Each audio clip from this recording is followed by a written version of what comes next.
What's up, everyone? Welcome into DodgerHeads, presented by DodgerBlue.com, your home for the 2020 World Series champion Los Angeles Dodgers.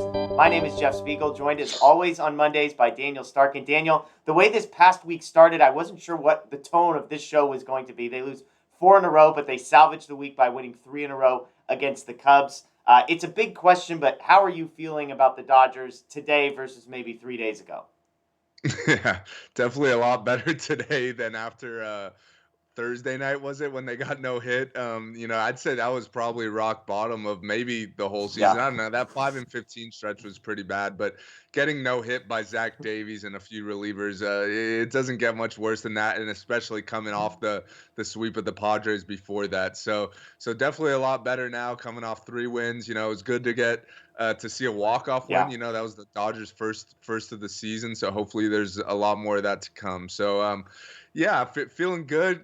Could be better if they would have started the week a little better, but overall feeling good and getting ready for this big series against the Giants here. Yeah, Dodgers have. I mean, we keep saying this because it doesn't feel like it. They have the second best record in the National League. They are tied for the third best record in all of baseball, but they are 3.5 games back of the Giants, who they face tonight. Here's the plan for today. We're going to do a bit of weekend review, talk about the Padres. Are we concerned about the Dodgers' struggles against them? We'll talk about the 3 wins against the Cubs as well. We'll go to weekend quotes. Some good stuff there. A Corey Seager injury update. A Zach McKinstry tweak that is probably one of the stranger things I've ever heard when it comes to that. And then talking about Bauer's quotes after the Padres series. Dave Roberts calling that an embarrassment. We'll get into that. We got a new segment called Buy, Sell, and Hold. We've got some guys that are on streaks, positive or negative. I'll ask you, are you buying this? Are it sustainable? Or do you need to see more? Or do you think this is a total fluke? And then lastly, we'll look ahead to that Giant series, a 2-game series, but against the division leader, so a big one there as well. But let's start with the weekend review. The Dodgers week starts with a big series against the Padres.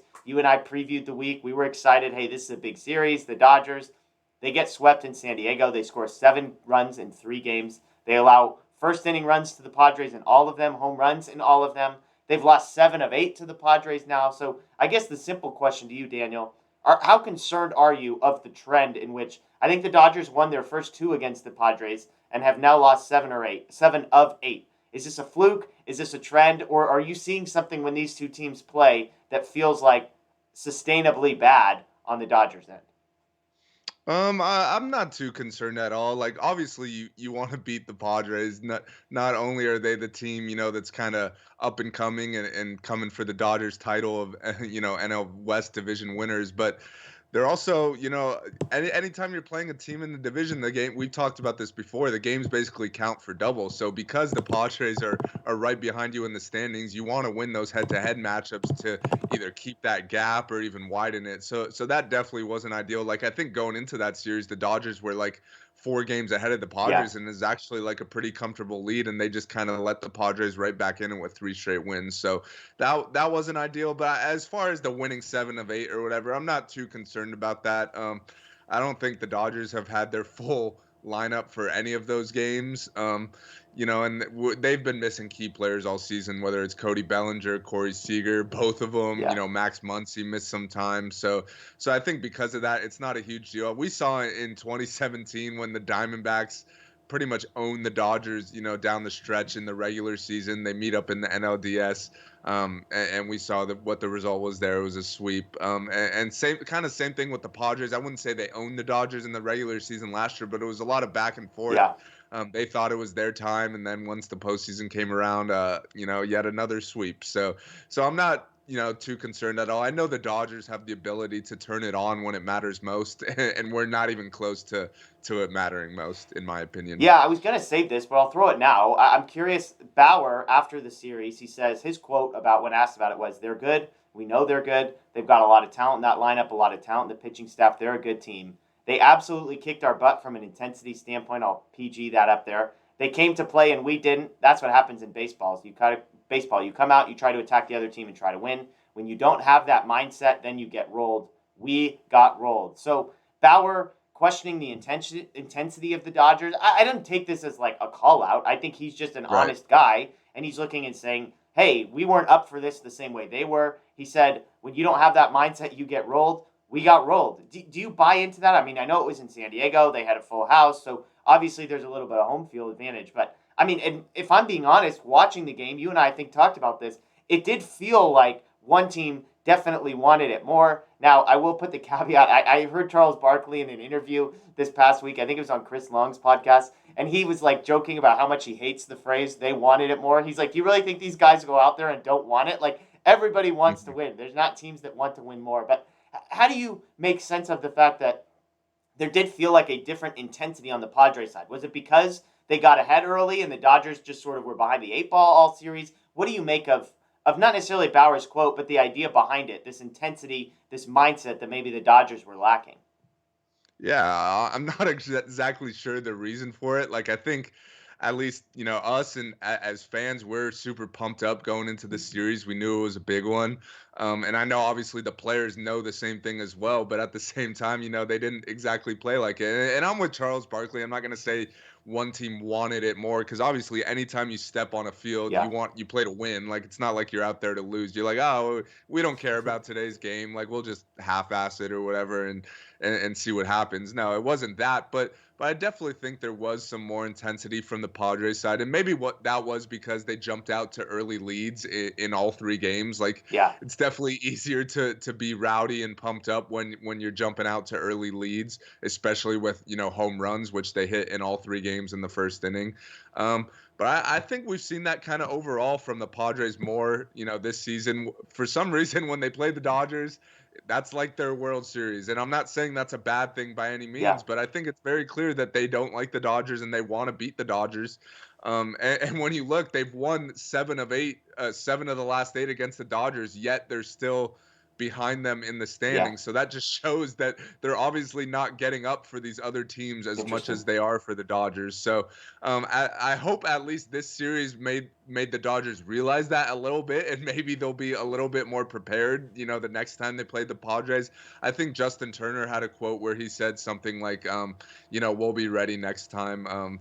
Because you don't want to get swept again. Yeah. So, yeah, I definitely think we saw more intensity out of the Padres. I just couldn't really give you a surefire reason why. Well, and this feels like what makes the Dodgers great, but also what makes them frustrating at times. Is there is this even keel sense that they go through a season with, where it's very professional, very businesslike. And I mean, Bauer's new, so maybe this is just a new thing for him to get used to. But you see a guy like Turner, and it can be frustrating at times because you're like, dude, how about a little like energy? This is a huge game. This is like a huge moment. Whereas he's even keel, and he's kind of the barometer, I would say, of the entire clubhouse. And so it does feel like with the Dodgers, the best part about it is when they go 5-15 on game number 21, they haven't allowed that 15 game losing streak or whatever to influence their attitude on that day. The flip side is when you really want them to get up for a big game, it's the same thing. You don't really see it. Now, history has shown us they're able to sort of turn that on towards the end of the season. It's a marathon, not a sprint. They can get ready for the playoffs. Obviously, they go through and win the World Series. So hopefully that's what we're seeing here. The flip side is just moving through the week, they come off of that Padres series and you think, okay, they're going to be motivated, they're going to be fired up and then they get no hit by Zach Davies and some bullpen guys. And we're not going to rehash that. I've said more than I ever want to talk about Zach Davies in my life. Yeah. So I'll move past that. But the good news is the Dodgers, then they do rebound. They don't allow the no-hitter to sort of keep them down. They come back. They win 3 straight to end the series against the Cubs. A.J. Pollock on Friday, huge 2-run home run late in the game behind Tony Gonsolin's best start of the season. So a lot of positivity there. On Friday, you and I did the post-game show and talked about that. Saturday, Cody Bellinger walk-off home run. Sunday, Clayton Kershaw, 8 innings pitched, 13 strikeouts on just 101 pitches. So it's funny, again, how if you and I were doing a show on Thursday, what the attitude would have been like, what the heck, Yeah. we got to figure it out. And yet, here we are on Monday, and the Dodgers have won 3 in a row. Bellinger's got a couple home runs. McKinstry's got a couple home runs. Kershaw's best start of the season. Urias had a good start. So it feels like things shifted. So when you look at the back end, the Pollock home run, the Bellinger home run, the Kershaw outing, it feels good to sort of get through that and say, all right, reminder, Dodgers are good. They can rattle off 3 against a good Cubs team, etc. Yeah, yeah. Let me just respond to what you said real quick, going back to the Padres, just to close that out. You mentioned how Justin Turner is kind of the barometer Yeah, of the Dodgers.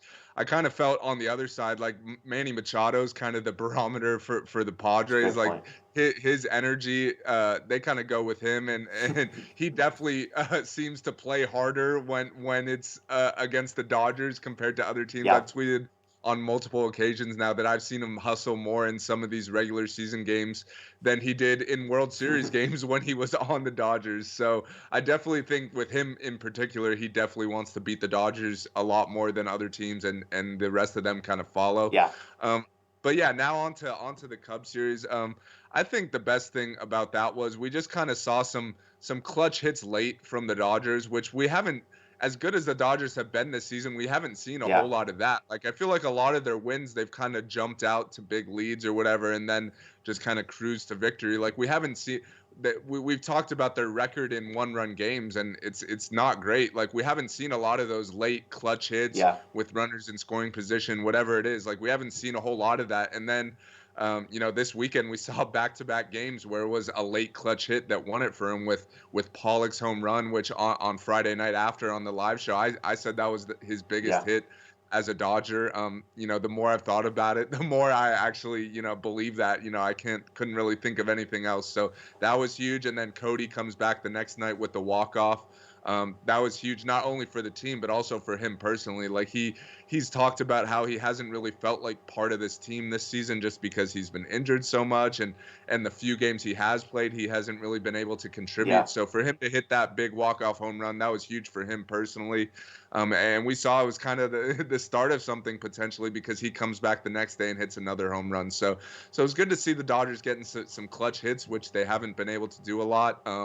And then to close it off, it was all Clayton Kershaw with the 13 punch outs. That was awesome. Yeah, it is interesting, right? Because we've talked about how surprising it is to hear the Dodgers have the most two-out RBIs of anybody in baseball. But I think differentiating from, yes, the Dodgers have gotten some two-out hits, been able to knock in runs, but it does feel like seventh, eighth, ninth inning, extra innings especially. I mean, I think they're 1-7 in Yeah. extra inning games. Like after the seventh inning, maybe after the eighth inning, the number of hits with runners in scoring position, two outs, that kind of thing in that setting definitely feels like it's been lacking. Obviously, you can remember the Gavin Lux home run that was huge, but I mean, the number of those that stick in your mind is not very many. And so for them to get a couple, I mean, obviously Muncy adds a home run on Friday night as well, late in the game to extend the lead, which, hey, with the Dodger bullpen, the more runs, the better. The more comfortable we can be, the better. So Mhm. absolutely a great way to end the week, to end the series. Yes, it's a 3-4 week, but after starting 0-4 and getting the next three, it's huge. And going Yeah. into a series in the Giants, we're going to talk about in just a little bit, is huge. So let's move ahead to some of the quotes and updates we got throughout the week. The biggest one here is a Corey Seager update, and it's not necessarily a positive one. I don't know if I'd classify it as a negative one. Maybe it's a neutral Mhm. one. But Roberts said, when asked about Corey Seager's update, quote, "Our hope was early July." I think Corey would have said the same thing. Now, as each day passes, obviously it's taking a little bit longer. I just don't know when that could be. The All-Star break, it's certainly a possibility. So him indicating it's possible that Corey Seager's not back until after the All-Star break. They haven't stopped him from working out. He's just been slowing down. He hasn't gone on a rehab assignment. They're battling soreness. So obviously, July versus after the All-Star break is a big gap.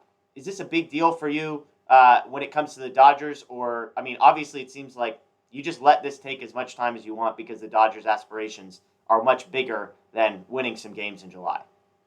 Yeah, I definitely think you got to give him as much time as he needs to get back to 100% for the reason you just said. Like we're gonna need him in August, September, October, especially. So if he has to miss an extra 1 or 2 weeks in July, because he's feeling soreness or whatever, like so be it. It's obviously not ideal. You'd rather have him back as soon as possible. It's Corey Seager at Yeah. the end of the day, but I mean, if he's feeling sore, your hands are pretty tied. You're not going to rush him back just because of his importance to this team. Yeah, and it is worth noting. I mean, obviously Corey Seager's an upgrade, but the gap between Corey Seager and the production they've been able to get out of Max Muncy, Chris Taylor, Albert Pujols, Gavin Lux is not Yeah. astronomical. I mean, it is substantial, but it's not like Hmm.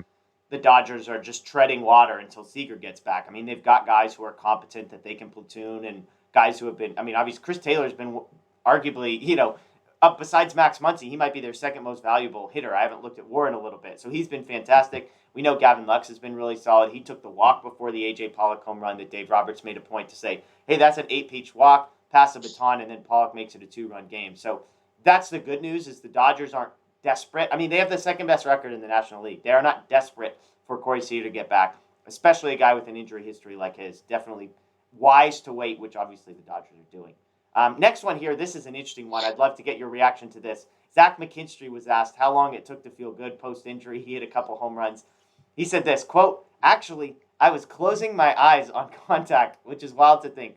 When I was doing rehab stuff and when I try to feel things on my certain things on my body, I like to close my eyes so I can feel it more. So I was closing my eyes on contact. We kind of saw that in San Diego. Started working on it, making sure my eyes were open, and it helped. Imagine that. I started seeing the ball a little bit better, longer out of the pitcher's hands. It's been good. I've been hitting the ball hard ever since and having good at bats. Look, I don't pretend to know what it's like to be a major league hitter. This is just hilarious. Even Dave Roberts, when asked, was like, yeah, that's a new one for me. I haven't heard that. But the hitting guys, they watch video and they caught the fact that he was closing his eyes. And he's like, yeah, it's an easy fix. You just sort of blink right before the guy pitches. You open your eyes wider, and all of a sudden he starts hitting things. Have you ever heard anything like this before? No, not at all. I feel like you see sometimes like with a catch or something like a hard line drive or something like maybe their eyes are closed like at the point they catch it.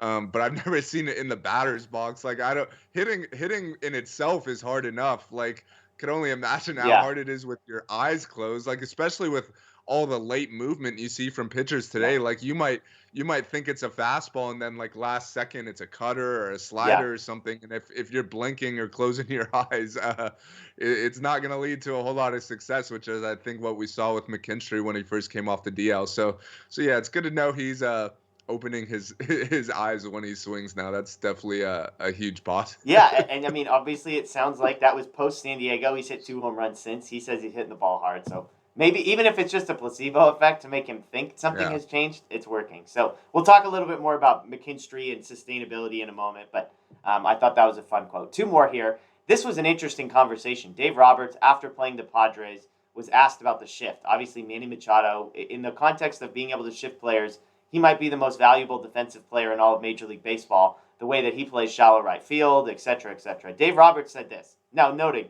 the Dodgers shift more than any team in baseball, or at least they Yeah. have. Asked about the shift. Quote, "I think I've always been on the side of allowing for shifts, but the more I think about it and see it, when a guy rides out a changeup in shallow right field and it's an L4 and a one-hop bullet up the middle, sometimes I think we kind of are talking out of both sides of our mouth as far as trying to promote offense but allowing for other things that kind of suppress it. I guess if I had my druthers, I would do away with it." And then followed up when asked about what he would do.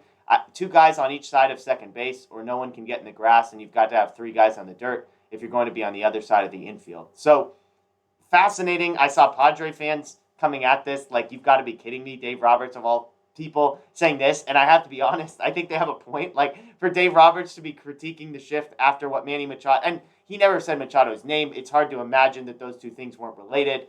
What do you make of this? This feels absurd to me that the Dodgers, of all people, would say, I want to get rid. I think getting rid of the shift would be a good thing. Yeah, it's definitely kind of weird considering how much the Dodgers shift. I guess I guess maybe it's an organizational philosophy versus his Yeah, it's fair. personal opinion, I guess. But yeah, it definitely comes off as a little weird considering how much the Dodgers shift and how much it's worked for them. Like obviously you wouldn't be doing it if it didn't work. I know us as fans see like, someone beats the shift and we're like, "Oh no, like the shift sucks." Yeah, But trust me, like they got another a bunch of guys crunching numbers and doing all the data, etc. And if the shift didn't work, they wouldn't do it. So it obviously works. But I get what he's saying, like from just like a viewer perspective, like to see a guy smoke a ball to right field yeah, and like the third baseman is standing in short right field ready to make a play. I don't like that either. I'm not. I'm not ready to go quite as far as saying ban the whole shift completely. Like I think it's part of baseball, and hitters need to do what they can to adjust. But I don't know how you could limit it without just getting rid of it all. So I don't have some major solution here. For me, I guess I would just stick with what it is because I don't think banning it completely and having two guys on each side of the base or yeah. on the dirt or whatever. I don't know. I don't think that is some solution that's going to change everything. I still think teams will find a way to do what they can. Obviously you want to place yourself in the best position possible to get outs. So I don't blame teams for shifting, but I definitely thought it was weird for Dave Yeah. Roberts, the manager of the team that shifts more than anyone, to come out and say he doesn't like the shift. That was definitely kind of weird. I will say this for baseball, because this is a thought, and I haven't prepped you on this, but this is a thought that I came across, which is I do appreciate baseball's sort of willingness to try and get ahead of some stuff that they think might be turning fans away from the game. And I say that because, and I know you're a big basketball fan, I say that as somebody, I like the Lakers. I watch the Lakers. I'll be honest, I haven't watched any playoff basketball since the Lakers left. Just my interest in the league as a whole is next to zero when I'm not watching the Lakers play basketball. And Hmm. as I think about that, it's because of all the stuff that people complain. Like when I watch a basketball game, the amount of time that I'm frustrated by reviews that take too long, or like the Right. James Harden type of basketball, et cetera, et cetera.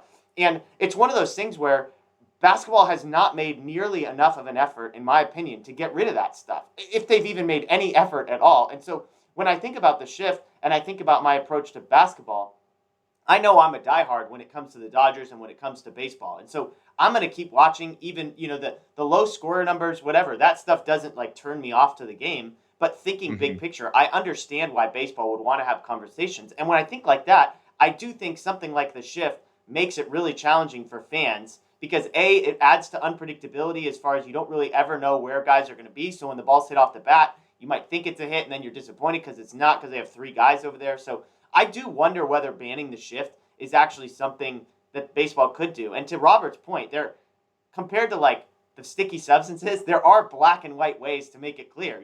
Draw a line through Yeah. second base, and you have to have two guys on one and two on the other. Or his other solution, which is you can move guys to whatever side you want, but you have to have three guys in the dirt or whatever the rule is. Like you can't have more anybody extra in the outfield grass, that type of stuff. So I do think there's black and white ways to fix it, and it's a super simple thing. The shift happens because the shift works. So if you get rid of the shift, then all of a sudden offense opens up. The other side of my brain tells me, why do we just keep making it easier for hitters? The pitchers and fielding alignments have currently opened up half of the field, right? Like all these guys have to do is learn to hit it the other way, to bunt down the line, whatever. And so Right. part of me is like, do we just keep making, if hitters refuse to adjust, do we just keep changing the rules to benefit them because they refuse to adjust? So that's where I'm at in my head. I think baseball is good in being proactive, even if it's changing the nature and the fabric of what it means to play baseball. Because I think we're Hmm. seeing in the NBA that if you wait too long, it's going to be too late. Like if basketball changed all the rules today, I don't think it would draw me back in for next year's playoffs.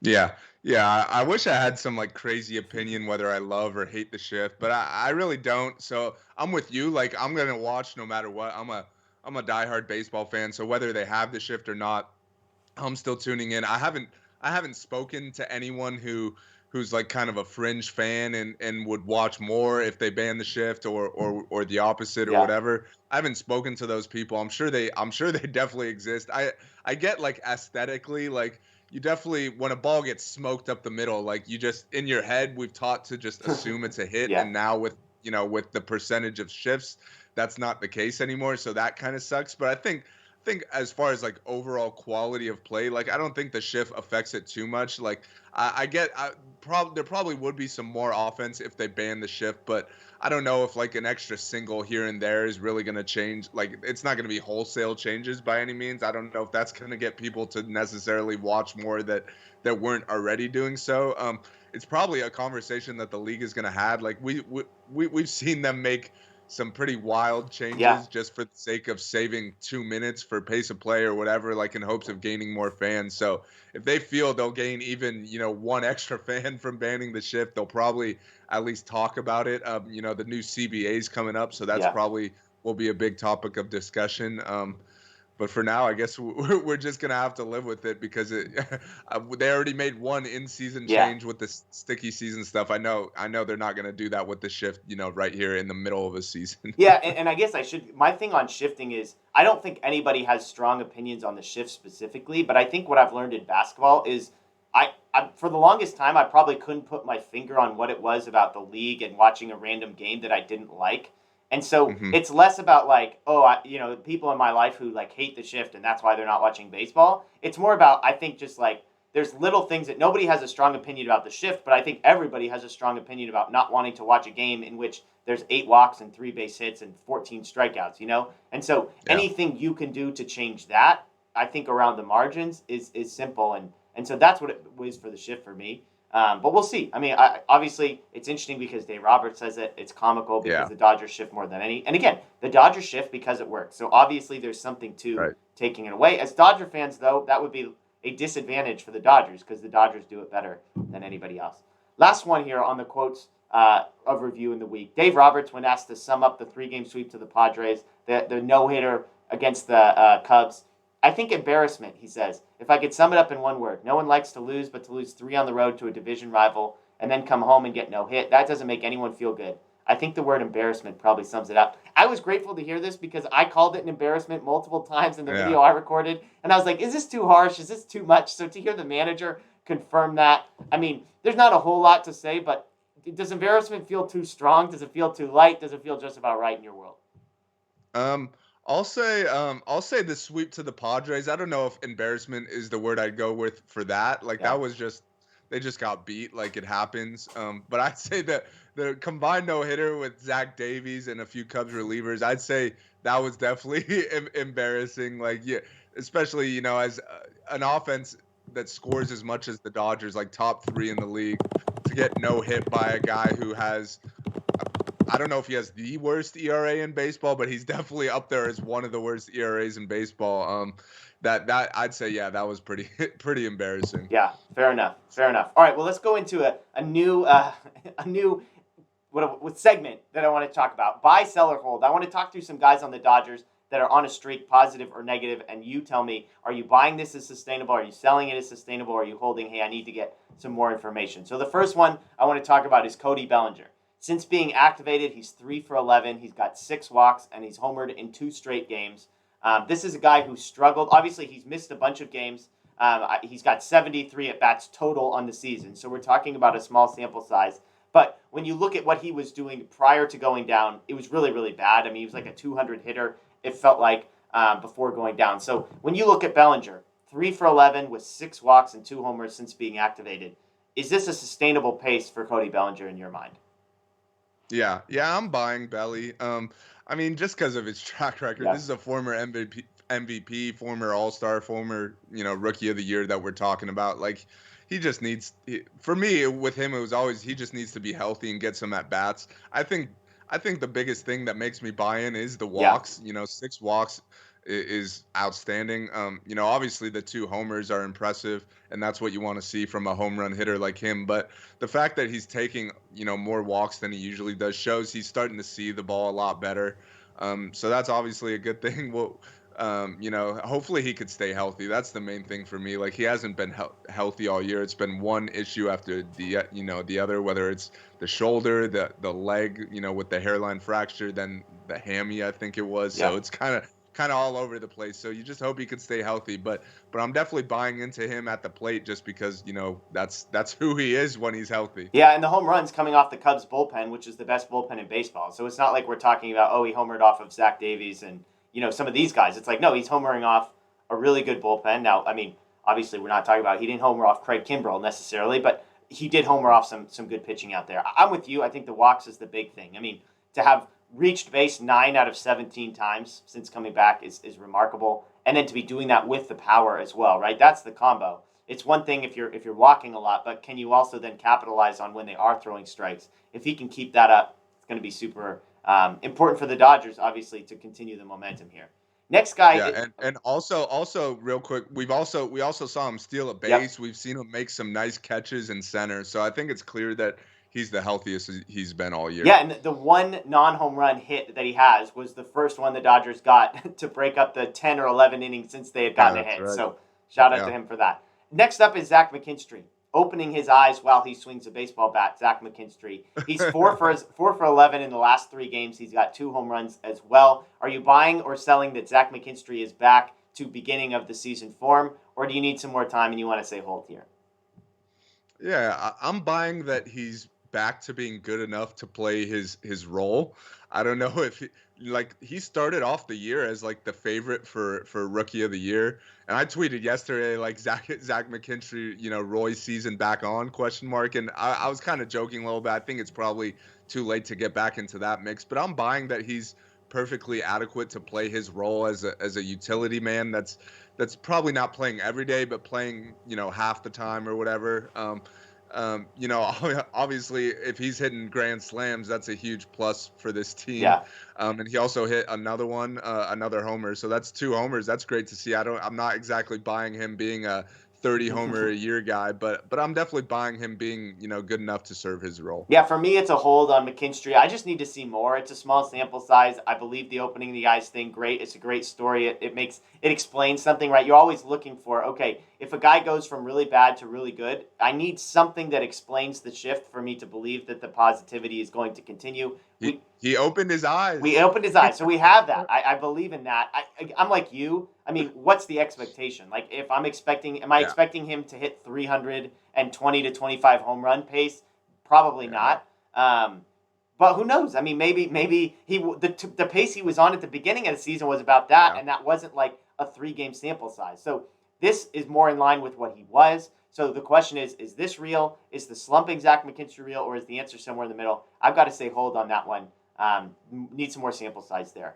Okay, next up we've got Joseph Kelly, the strike throwing alter ego of Joe Kelly. A Joseph. couple of my favorite quotes. I looked through the transcripts of the press conferences. By the way, Kelly is amazing. He had one where the first time he got checked, they asked him about giving him giving his glasses to the umpire, and they're like, "Did they ask for your glasses?" He's like, "No, I just wanted to give it to him in case." And then he basically is like, "Yeah, you should check them out. These are awesome."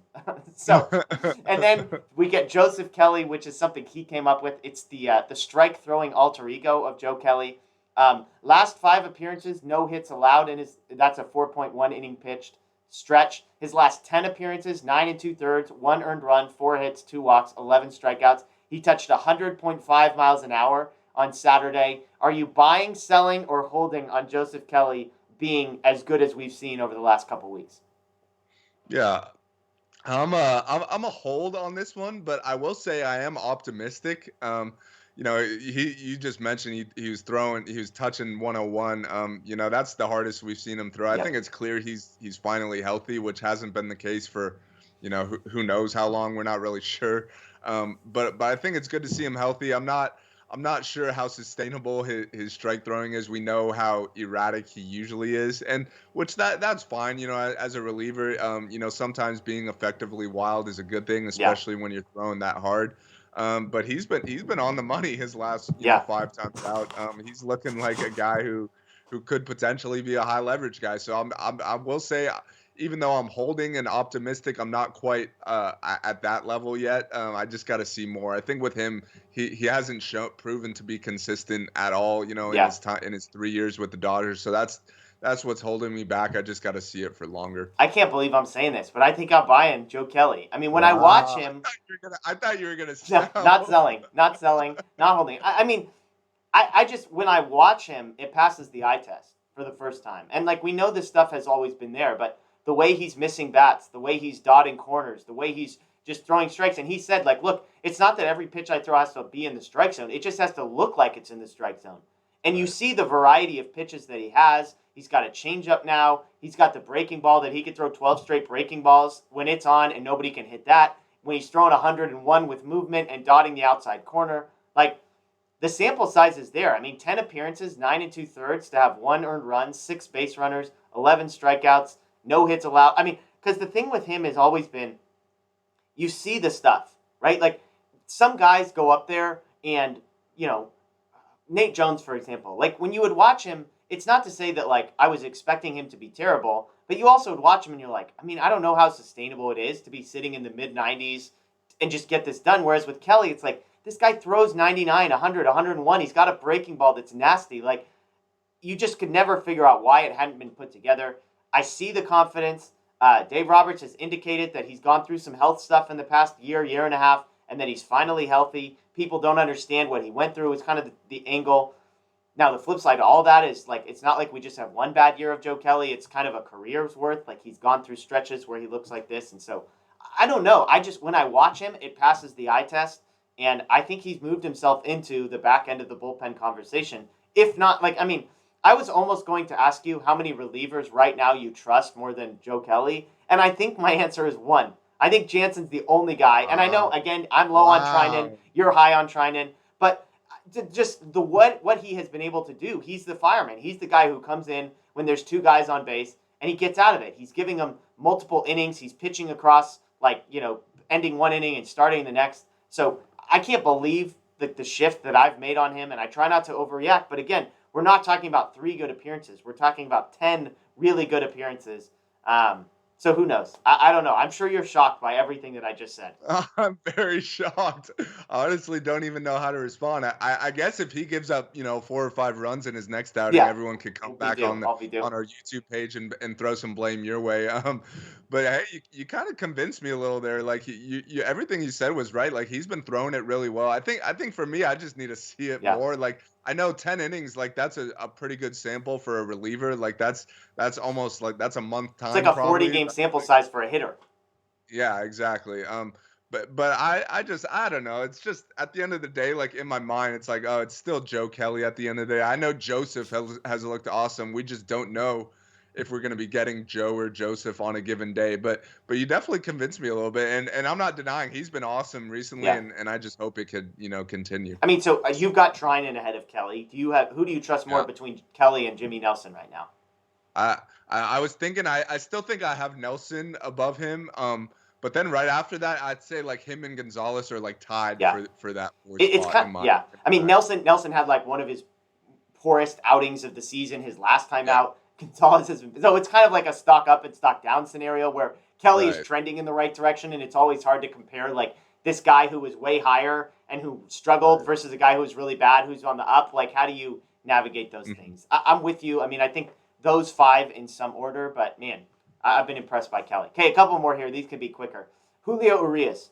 His previous 5 starts before Saturday, 25 and 2/3, 18 earned runs. He had allowed 43 base runners in 25 and 2/3 while striking out about a batter an inning. He comes back on Saturday, 5 1/3. He does allow 2 earned runs, but he gets 12 strikeouts against the Cubs. Which Julio Urias, like, I guess what I'll say is this. Are you buying or selling the struggles of Julio Urias? I know he bounced back on Saturday, but when you look at the previous, even including this last start, we're talking about a guy who, in basically his last 30 innings, has allowed 20 earned runs, based the whip of between 1.5 and 2. Are you buying or selling that version of Julio Urias as what we might have to expect for the next few months, given the career high in innings, etc.? Yeah, I've always been a Julio believer, and that's not going to change now. I know the recent numbers they aren't great. He's definitely struggled. Before this last start, his last like 4 or 5 were all pretty bad. But I still believe in Julio, and I think it's just kind of a mid-season lull type of thing, and that he's going to come out of.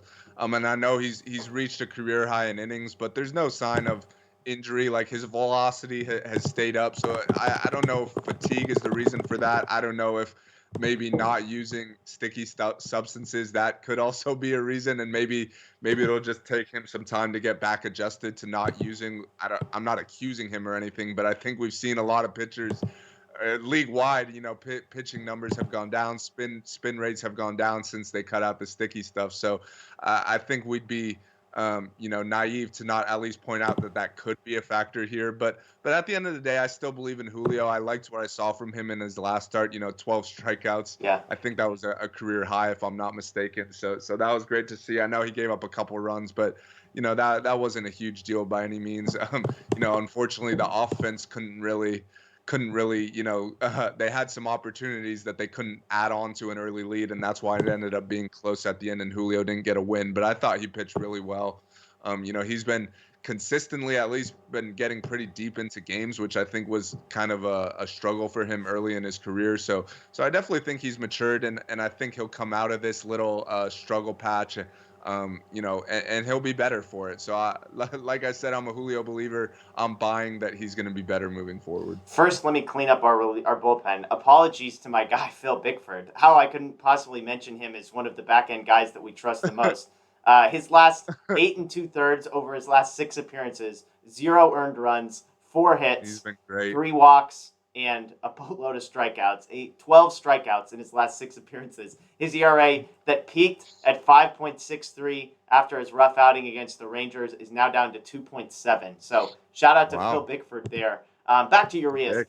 Here's the thing that I think concerns me. I'm in a holding pattern with Urias. I don't think he's a 6 ERA pitcher, okay? But I do wonder if the ERA of 4 that he's at right now is maybe what the Dodgers need to buckle up and prepare themselves for going forward. The reason being, this last outing, 12 strikeouts, yes, that was obviously what you want to see. But still, the strike throwing was the problem. What made Urias great at the beginning of the year was he was pounding the strike zone, filling it up with Yeah. strikes, This last outing, 58 of 84 pitches for strikes. That's not terrible, but when you look at first pitch strikes, just 12 out of 22 batters he got ahead on with the first pitch strike. That was his MO. It was the fastball that they couldn't hit, that they'd swing through or that they'd watch, and he could locate, and then he's ahead in the count, and he could attack, and then all of a sudden the breaking ball that starts out looking like a strike, they have to swing at because he's throwing so many strikes. I think what's happened over the last 6 starts that worries me is just the fear of him throwing strikes is dissipating, and when that happens, then all of a sudden they're hunting. They're just waiting and sitting on your fastball. They're waiting for strikes, knowing that you need to make a mistake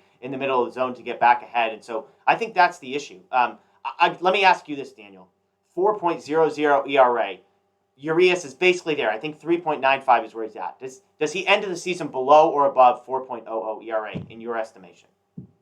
I think it'll be below. I think it's just because what we've seen from him is, yes, the ERA is at 4, which isn't great. But I think with him, it's more just he's either awesome or bad. Like there's not really a huge in between. So I think like this season, if I don't know how many starts he's made, let's say 15, like he's probably had 10 really good starts and 5, really bad ones or somewhere in that range, right? So I think with him, it's even if he does have a 4 ERA, he's still a good pitcher because he has a lot of good outings and then a few stinkers to kind of blow up his ERA. Yeah. But I think overall, I think he'll be below 4. I think, it's not hard to pitch below a 4 ERA when you have his talent. That's just kind of, 6 innings, 3 runs. That's like a ERA slightly above 4, and that's considered a quality start. And we've seen a lot of those from Julio this season. So I think he'll end below. I think you make a good point about the strike throwing. I think that was his biggest strength to start out the year. And that also helps, when you're consistently pounding the zone, then when you do throw it, slightly out of the zone, you're going to get more chases because, hitters know that you throw so many strikes, so they're ready to swing more compared to other pitchers. Compared to other pitchers. So I think that is something he definitely needs to get back to. That pounding the zone, getting ahead of hitters early. That's what made him successful. So I think you make a good point there. I'm just confident that he will be able to get back to that. That's why I'm so optimistic about Julio. Yes. So 16 starts. He's had 3 starts in which he had 5 or more earned runs allowed. He's had 6 starts of 1 or 0 earned runs. So basically, then you've got 7 there in the middle in the 2 to 3 range. I think one thing that's been interesting is the innings pitched has dropped, which I think has made this somewhat more problematic. Beginning of the season, that was a big storyline. Like, hey, he was averaging over 6 innings per start his first 2 months of the season, right around 6 innings, whereas his last 4 or 5 starts were kind of, it feels like we're getting, I guess his last 6 starts, 5 innings, 6 innings, 5 2/3, 4 innings, 5 1/3. So while the earned runs haven't changed, the innings pitch have come down. So he's still allowing, like Saturday's a perfect example. He allows 2 earned runs, but he only gets you through 5 1/3 innings. And so I think that's where the ERA, in my mind, I look at his numbers and I'm like, wow, all these starts with 1 or 2 or 0 earned runs. That seems good. Well, 2 earned runs in 5 innings isn't great. I mean, it's not terrible. You'll take it, but it's not 6 innings or 7 innings and 2 earned runs. It's a very different sort of equation there. So something to keep an eye on. Again, I think the strike throwing is the big deal. Last one, shortest one. Will Smith catches Clayton Kershaw on Tuesday. Are you buying this as a trend? Obviously, Barnes was back in on Sunday. Was this a fluke because Barnes was somewhat banged up? Is this something that Dave Roberts is prepping for so that Kershaw gets more comfortable to Smith? Who I know where you want to be at. You know where I want to be at. Do you putting yourself in the Dave Roberts shoes? Was this a one-off? Are you selling this as a potential trend, as something to see more and more of over the rest of the season? Yeah, I'm unfortunately gonna sell it. I wish I could buy it. Like you said, I think everyone knows where me and you stand on this. Like we've been saying all season that Smith should be catching Kershaw, if not for the only reason that that's the only way he's ever gonna get more comfortable with him is is to catch him, and it's the regular season. Like the stakes aren't super high, so I'm glad Dave finally realized that at least. Like he even gave the reason, like because Barnes was banged up a little bit, so we have to prepare in the event that maybe Barnes goes down. Then you don't really have a choice. Like Smith has to catch Kershaw, so might as well get prepared a little bit. We've been saying that all year.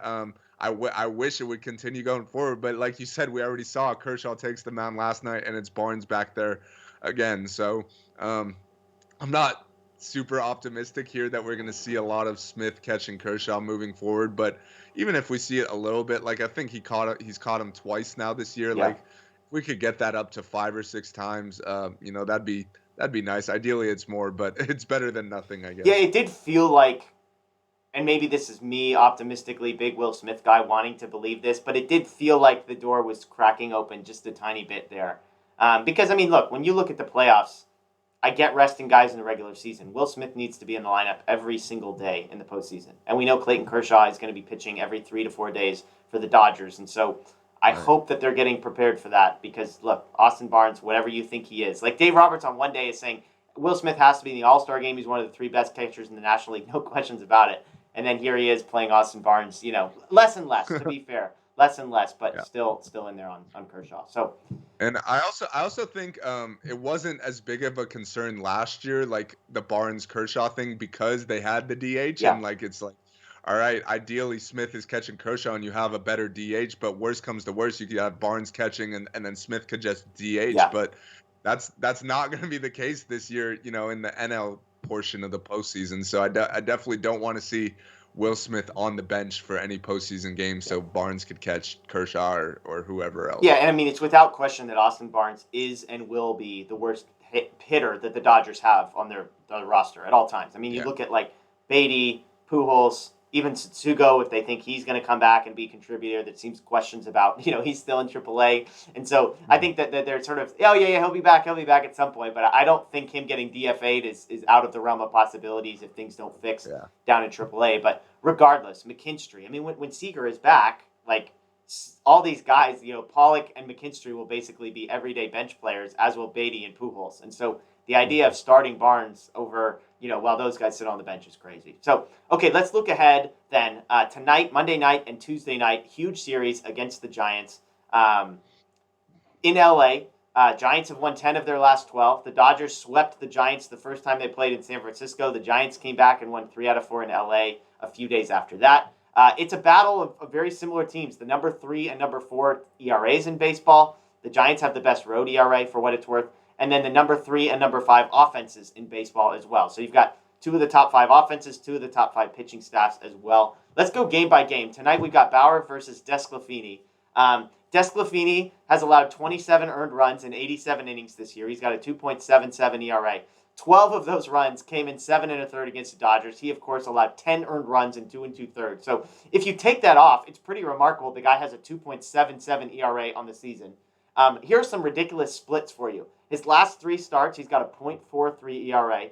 This is a guy who's been way better on the road. He's got a 1.84 road ERA. He's got a 1.68 night ERA. So a night game on the road, this is best case scenario for DeSclafani. On the other hand, we've got Trevor Bauer.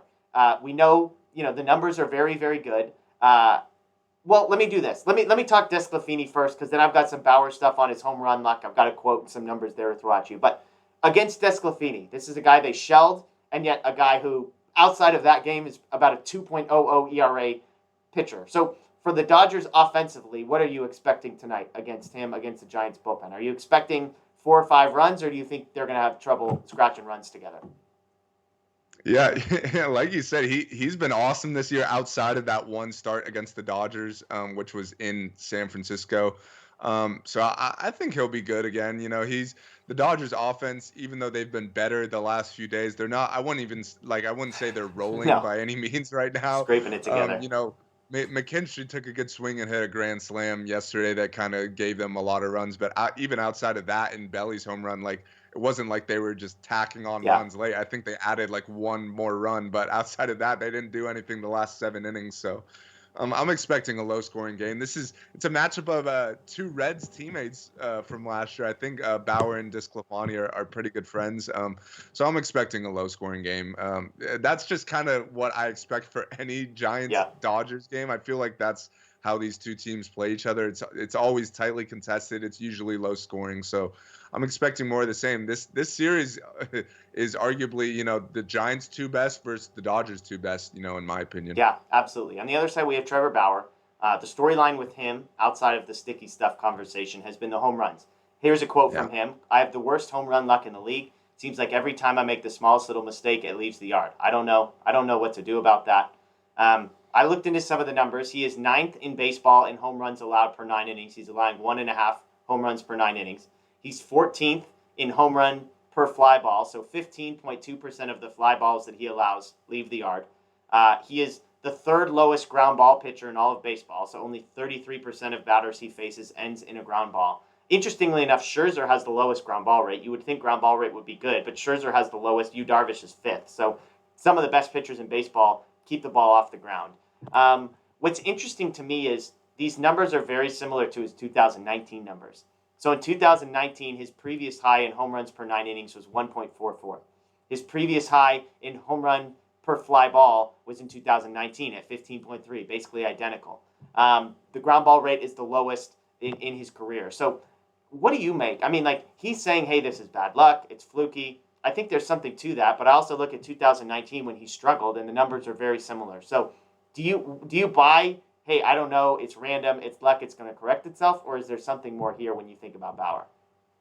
I think it's kind of a mixture. I've seen a lot of people, specifically the people who don't like Bauer, like giving him crap for these comments. Like, what do you mean unlucky? Like, because if you look at a lot of the pitches he's given up homers on, like a lot of them are right down the Yeah, middle or like not on corners, like middle in or middle away, like whatever. Like a lot of the pitchers he's given up homers on were not good pitches, yeah, and I think he'd be the first one to admit that. But what he's saying with the luck is like essentially you just hope those ones don't leave the park. Like you hope it's a double in the gap or off the wall or a single or something. Because we've seen with Bauer, like I don't know the numbers, but I'd be willing to bet like his strand rate and his ability to pitch with runners on base is some of the best in the league. Like I feel like all the runs he gives up are off home runs. Like we've seen him get out of a ton of bases loaded jams, second and third jams, stuff like that. So for him, he's just hoping that some of those home runs are doubles because that way he could at least pitch out of it as opposed to a home run. The run's just on the board.